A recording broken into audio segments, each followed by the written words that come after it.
Big boss season 8 ఎంతో రసవత్తరంగా సాగుతుంది. అయితే 12వ వారం యష్మి ఎలిమినేట్ అవ్వగా ఇంకా 13వ వారం నామినేషన్స్ అయితే ఆల్రెడీ లైవ్‌లో స్టార్ట్ అయిపోయాయి. అయితే ఇందులో భాగంగానే బిగ్ బాస్ అందరినీ బయటికి పిలిచి మీరు ఒక్కొక్కరిని నామినేట్ చేయాల్సి ఉంటుంది.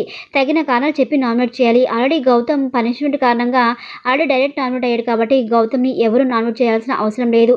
గౌతమ్ మొదటిగా నువ్వే స్టార్ట్ చెయ్యి అంటూ బిగ్ బాస్ అనౌన్స్ చేయడంతో ఇంకా గౌతమ్ అయితే ఇక నిఖిల్‌ని అయితే టార్గెట్ చేస్తాడు. ఇక నిఖిల్‌తో నువ్వు ఆ రోజు నామినేషన్‌లో కంటెండర్ టాస్క్ ద్వారా నన్ను ఎలిమినేట్ చేశావు. ఆ పాము నోట్లో నా గుడ్డు వేయకపోయుంటే నేను కంటెండర్‌ని అయ్యేవాడిని అని చెప్పేసి గౌతమ్ అయితే నిఖిల్‌ని నామినేట్ చేస్తాడు. ఇక నిఖిల్ కూడా తగిన విధంగా ఇక మాట్లాడతాడు దాని గురించి పాయింట్స్. ఇక గౌతమ్ మాత్రం నువ్వేది చెప్పినా నేను వినను బ్రో ఎందుకంటే నాగార్జున సార్ ముందు ఆ రోజు నువ్వు మంచివాళ్ళ నటిస్తూ నన్ను కంటెండర్‌ని అవ్వకుండా చేశావు అని చెప్పి గౌతమ్ అయితే అంటూ ఉంటాడు.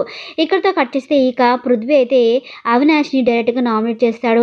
నువ్వు నాగార్జున సార్ ముందు బాగా ఉన్నవాళ్ళు, బాగా ఆడేవాళ్ళు బయటికి వెళ్ళిపోతున్నారు. రౌడీలు, గుండాయిజం చేసేవాళ్ళు ఇంట్లో ఉంటున్నారు అని చెప్పి అన్నావు. అంటే ఏంటి నేను రౌడీయిజం, గుండాయిజం చేస్తున్నానా?